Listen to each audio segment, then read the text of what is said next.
ইবাদতে অলসতা বা অনীহা জেনে নিন কীভাবে অনীহা কাটাবেন।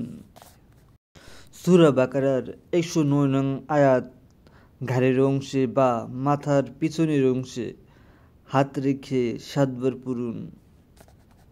নামাজে অলসতা থাকলে, হাই উঠলে, ভালো লাগলে বা সেই শোকতে নামাজ পড়ার মন মানসিকতা না থাকলে প্রতি ওয়াক্ত নামাজের পরে এই আয়াত পড়ুন।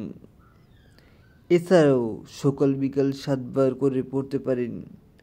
দিনে অথবা যখন অনীহা দেখা দিবে তখনও পড়তে পারেন। তবে সমস্যা তীব্র হলে নজর গোসল করে নিতে হবে।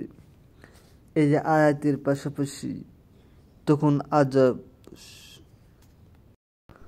সংক্রান্ত হরকের আয়াত ও নজরের অন্যান্য আয়াত তিলাওয়াত করে নজর গোসল করা লাগবে ৩ দিন। গোসল সম্ভব না হলে অন্তত হাত ডুবিয়ে সূরা ফাতিহা, আয়াতুল কুরসি, ৩ কুল ও সূরা বাকারার ১০৯ নং আয়াত ৭ বার পরে পানিতে ফু দিবে এবং সেটা দিয়ে উযু করে নিবে। এভাবে নিয়মিত উযু করলে অল্প কিছুদিনে ইবাদতে অনীহা, অলসতা বা ইবাদত করতে গেলে শরীর ভারী হয়ে আসা, হাই ওঠা, ঘুম আসা এগুলো চলে যাবে ইনশাল্লাহ।